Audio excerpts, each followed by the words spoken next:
Great morning guys. अब ये है रीजंस ऑफ डिसीज। एक ह्यूमन बॉडी में डिसीज या बीमारी किस तरीके से आता है या ऑर्गन बीमार क्यों होते हैं। पहला है न्यूट्रिशन डेफिशिएंसी। हम लोग जो भी अभी खाना खा रहे हैं, वड़ा पाव खा रहे हैं, उसके अंदर न्यूट्रिशन नहीं होता है। न्यूट्रिशन नहीं होने से हमारे जो ऑर्गन्स है वो डैमेज होना स्टार्ट हो जाते हैं। The second one is hybrid food and vegetable. Hybrid food time से पहले पक जाते हैं थ्रू इंजेक्शन और टाइम से पहले सड़ जाते हैं। सो जो भी हमारे फार्मर्स हैं उनको जल्दी खेती करने के लिए वो लोग इंजेक्शन यूज करते हैं। That is called hybrid food and vegetable.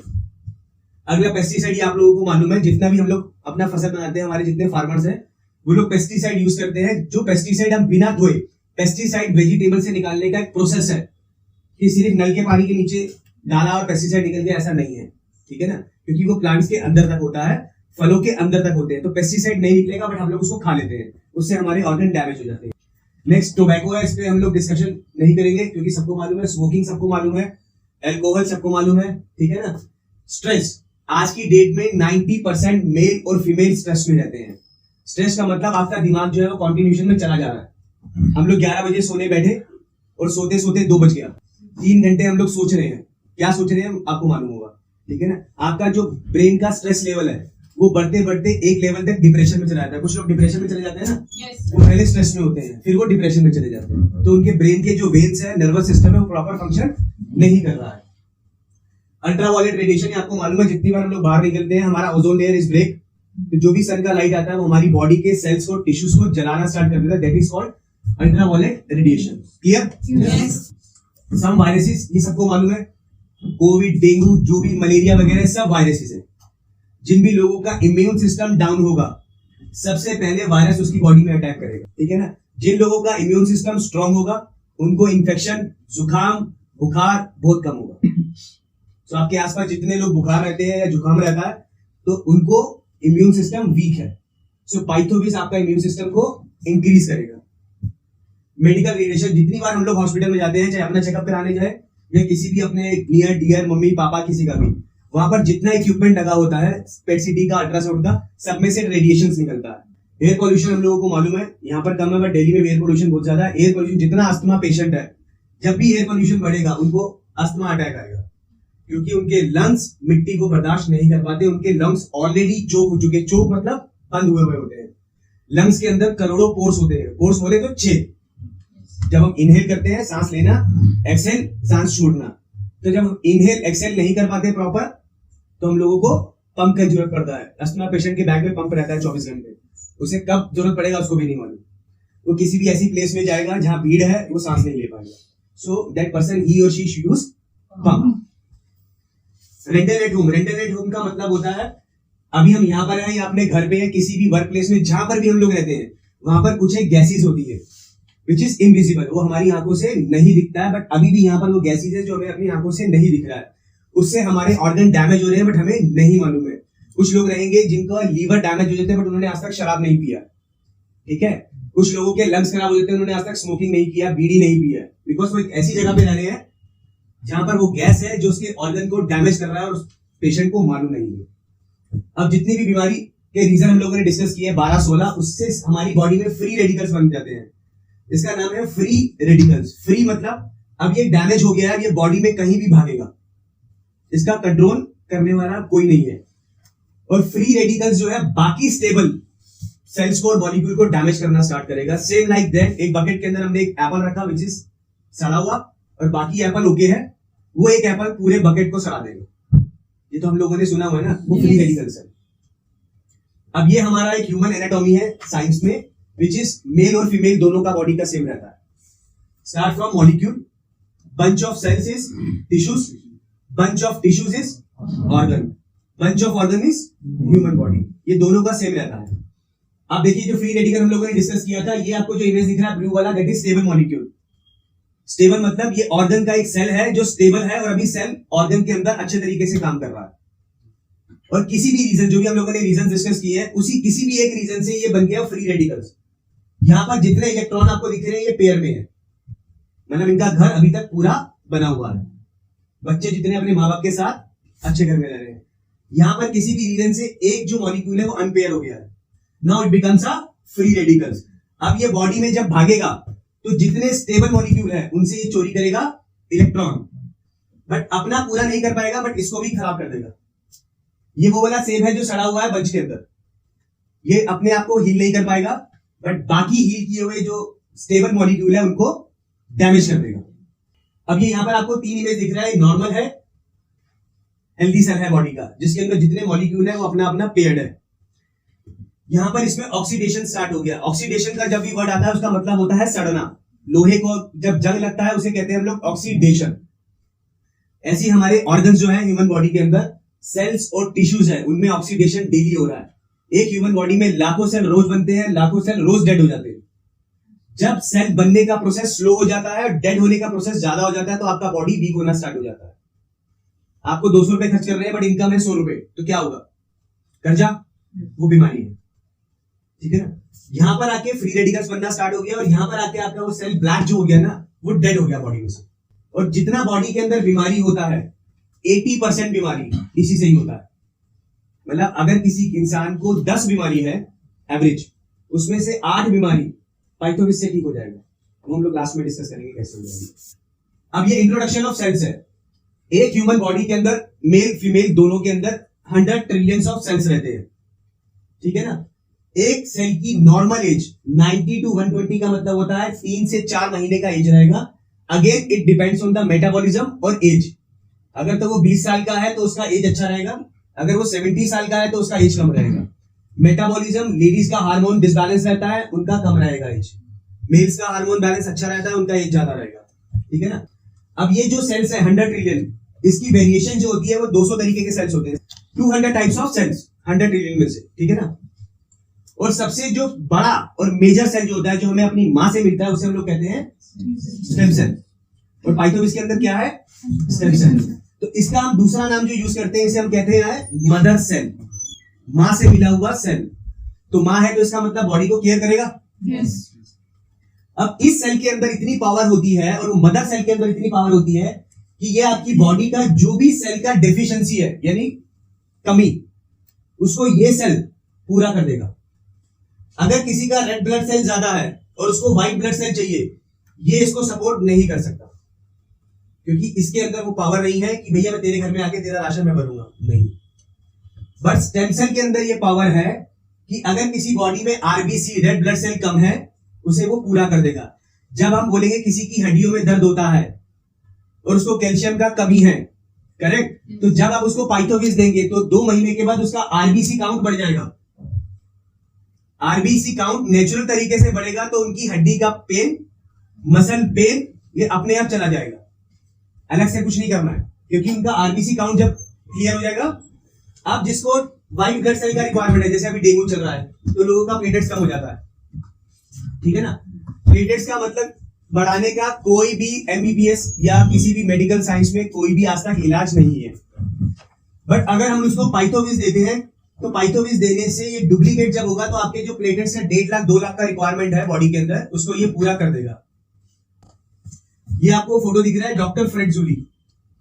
ये स्विट्जरलैंड के साइंटिस्ट है जिन्होंने 1980s में स्टेम सेल का इन्वेंशन किया था। पहला stem cell is Malus domestica, ये एप्पल है। ठीक है ना? ये एप्पल खाली स्विट्जरलैंड के एक पर्टिकुलर प्लेस में रहता है, जिसका शेल लाइफ का मतलब होता है उस एप्पल का लाइफ। इंडिया में एप्पल का लाइफ कितना होता है? 9 मिनट। आप काटेंगे वो काला होना स्टार्ट हो जाएगा। वो काला होना मतलब ऑक्सीडेशन। ठीक है ना? इस एप्पल का लाइफ जो होता है 9 to 12 मंथ्स का रहता है। इसमें ऑक्सीडेशन स्लो होता है, वो होता है बट स्लो होता है। ठीक है? दूसरा जो है सोलर विटिस, ये उस अंगूर का नाम है साइंटिफिक, जिसका स्टेम सेल हम लोगों ने पाइथोविस इसमें यूज किया है। और स्विस का फॉर्मुलेशन है इंडिया का, इसमें कोई भी इंग्रेडिएंट्स हम लोगों ने यूज नहीं किया है। ठीक है ना? अब इनकी जो कंपनी का नाम है देखिए मिबेल बायोकेमिस्ट्री, ये सब आप लोगों ने अभी तक यूट्यूब पे देख लिया होगा या गूगल कर लिया होगा कि बाकी ये है या वहां पे या नहीं है, सबने चेक किया होगा। ठीक है ना? ये इनके की डायरेक्टर्स हैं 5 लोग, और उसके बाद 1 लाख एम्प्लॉय काम करते हैं। ये कुछ अवार्ड्स है मिबेल के, जो वर्ल्ड वाइड रिकॉग्नाइजेशन मिबेल को मिला है उसके स्टेम सेल के प्रोडक्ट के लिए। ठीक है ना? ये कुछ एक इंटरनेशनल सर्टिफिकेशन है, क्वालिटी सर्टिफिकेशन, जो लैब टेस्ट होने के बाद जैसे हमारे पाइथोविस में लगे हुए हैं वो सर्टिफिकेशन हम लोग डिस्कस करेंगे। ऐसी मिबेल को उसके रॉ मटेरियल के लिए वर्ल्ड वाइड कुछ एक सर्टिफिकेशन मिले हैं, ये वो सर्टिफिकेशन। संतोष सर नेस्विस डायरेक्टर आप सब लोग जानते हैं, और डॉक्टर फ्रेड जूली के बीच में कॉन्ट्रैक्ट साइन हुआ कि एक नॉर्मल इकोनॉमिक मिडिल क्लास बंदे तक हम लोग स्टेम सेल कैसे पहुंचा सकते हैं। क्योंकि नॉर्मल अगर किसी को स्टेम सेल यूज करना है हॉस्पिटल में, आप लोगों को मालूम होगा मदर के सेल्स को हम लोगों को प्रिजर्वेशन में रखना होता है, हर साल उसका कुछ चार्ज लगता है बैंक में, ठीक है ना। और अगर उस सेल को 40 साल के बाद यूज करना है तो अपन को एक फीस देना पड़ता है और ऑपरेशन होता है। बट इसमें हम लोग एक नॉर्मल इकोनॉमिक पर्सन के पास इस स्टेम सेल को देने के लिए बीच में जो आपको लेटर दिख रहा है, ये मिबेल बायोकेमिस्ट्री ने नेस्विस को अलॉट किया है। हमने जो पाइथोविज है इसमें जितना भी इंग्रेडिएंट्स यूज किया है वो सारा का सारा रॉ मटेरियल हम लोगों ने मिबेल से लिया है। सो ये सब लेके हम लोगों ने एक प्रोडक्ट बनाया पाइथोविज। ये आपको सबको मालूम है पाउडर फॉर्म में है, 1.5 ग्राम का पाउडर है एक पाउच के अंदर। 2 बॉक्स है, एक में 30 है और एक में 30 है, यानी 2 महीने का पूरा ये कोर्स है। इसमें जो 13 इंग्रेडिएंट्स डले हैं वो सारे के सारे 13 इंग्रेडिएंट्स में से एक भी इंग्रेडिएंट्स इंडियन नहीं है। अपने प्रोडक्ट का ऑथेंटिक और आप लोगों के अंदर कॉन्फिडेंस आने के लिए कि आपके बैग में जो पैकेट पड़ा है ना वो पूरी इंडिया नहीं पूरे वर्ल्ड में किसी के बैग में नहीं है वो। ये इसके की इंग्रेडिएंट्स हैं जिसमें मालूस डोमेस्टिक हम लोगों ने अभी बात किया, एप्पल, सोलर विटिस, सेब, बिलबेरी, एसोलेरा, ब्लैक गोजी एंड रोशन, ये सारे फ्रूट्स हैं बट इंडिया में नहीं आते। सो आप देखिए यहाँ पर जो लाइन लिखा है ना, मैचेस द 80% ऑफ ह्यूमन। तो जब हम लोगों ने शुरू में बात किया था एक ह्यूमन बॉडी के अंदर 100 ट्रिलियंस ऑफ सेल्स होते हैं, और ये जो सेल है हमारा मालूस डोमेस्टिक है 80% ऑफ ह्यूमन सेल। तो मैंने पहले बोला था कि इट्स अ मदर सेल। तो 80 ट्रिलियन सेल्स को ये रिकवर कर सकता है अकेला सेल। 100 ट्रिलियन कितना जीरो होगा गूगल में देख लेना, ठीक है ना। उसमें से 80 ट्रिलियन उतना जीरो हटा देना, उतना सेल आपका इसी से ठीक हो जाएगा। तो जब मैंने आपको बोला था आपकी बॉडी में अगर 10 बीमारी है तो 8 बीमारी तो वैसे ही ठीक हो जाएगा, ठीक है ना। अब ये यहाँ पर अगर हम अंगूर की बात कर रहे हैं विच इज सोलर विटिस, जितना भी बॉडी में डैमेज हुआ है रेडियो एक्टिविटी से, स्किन का कितना भी बीमारी है, एक पिंपल से लेके गैंग्रीस का नाम सुना है आप लोगों ने? yes. हाँ, ए से लेके जेड तक। पिंपल सबसे छोटा बीमारी हुआ स्किन का, गैंग्रीस सबसे हाईएस्ट बीमारी। उसका इलाज क्या होता है? जहां पर गैंग्रीन बीमारी हो गया वो ऑर्गन डॉक्टर को काटना पड़ता है, ये इलाज है, ठीक है ना। तो आप उसको पाइथोविज देके उसका वो ऑर्गन बचा सकते हो, जैसे हनुमान जी ने लक्ष्मण जी को बचाया था संजीवनी देके। तो ये आपके बैग में एक संजीवनी है किसी को बचाने की, समझ में आए? सो आप लोग एक हनुमान जी का रोल प्ले कर रहे हो। सो ये वाला स्लाइड हम लोग समझ लेते हैं कि पाइथोविज मेरी बॉडी में क्या 6 मेन फैक्टर है जिससे ये काम करता है। पहला है रेजुनोवेटेड द एजिड सेल। एजिड मतलब बूढ़े, रेजुनोवेट मतलब नया, ठीक है ना। जो भी सेल बूढ़े हो चुके हैं उसको दोबारा से रेजुनोवेट करेगा।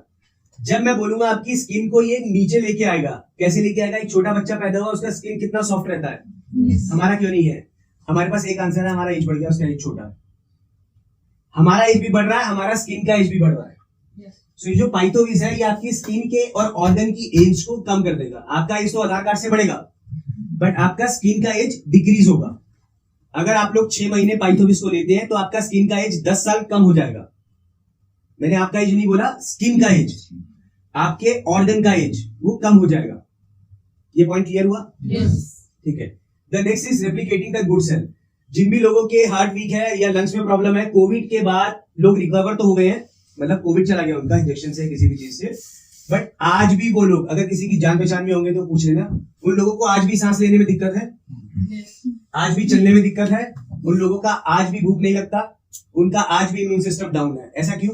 कोविड से तो वो रिकवर हो गए, तो बॉडी ठीक हो जाना चाहिए ना, बट नहीं हुआ। वो विड्रॉल्स है। विड्रॉल्स मतलब पोस्ट बीमारी चली गई बट अपना क्या कहते हैं निशान छोड़ गई।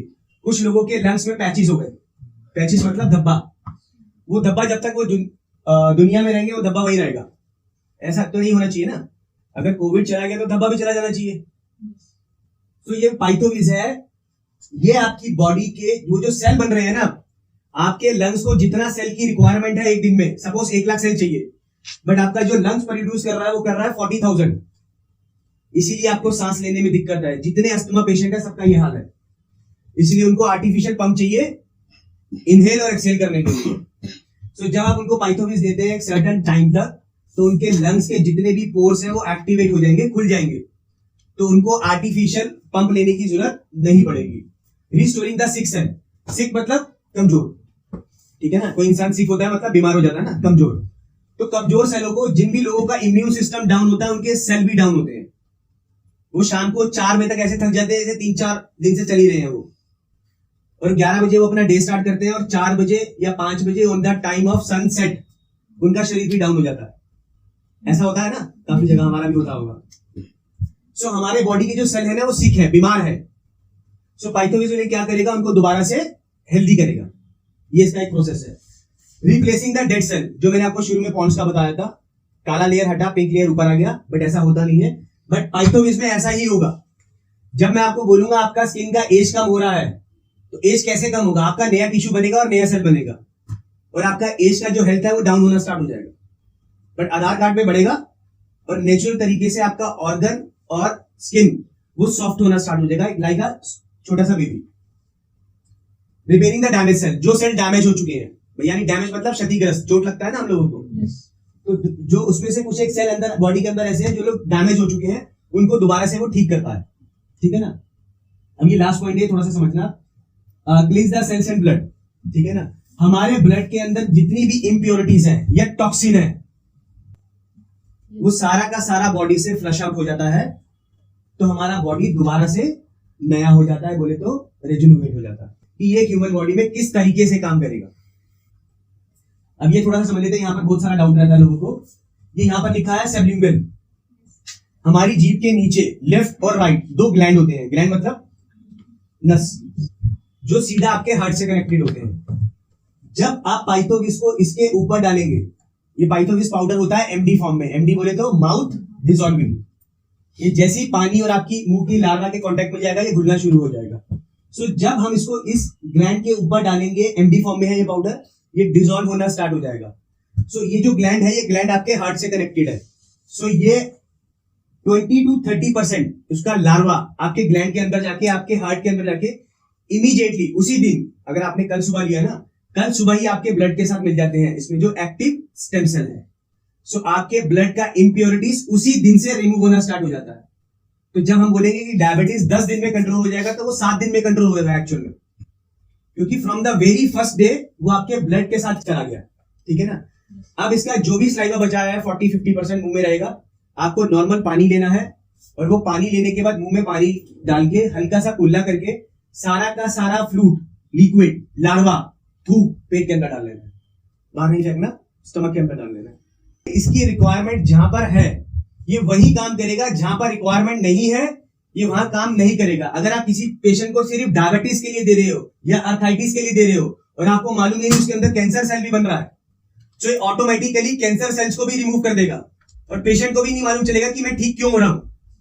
डायबिटीज तो कंट्रोल हो रहा है क्योंकि मैंने लिया डायबिटीज के लिए, बट पैरेलली जो उसकी बॉडी के अंदर और भी बीमारी बन रहा है उसको नहीं मालूम है, वो भी अपने आप क्लीन होना स्टार्ट हो जाएगा। सो सुबह उठते ही बेड पे सबसे पहला जो हमारा ब्रेकफास्ट होगा वो पाइथोविस का होगा। उसके बाद 15 से 20 मिनट का गैप देने के बाद आपको जो भी ब्रश व्रश करना है, जो भी करना है आप करिए। ठीक है।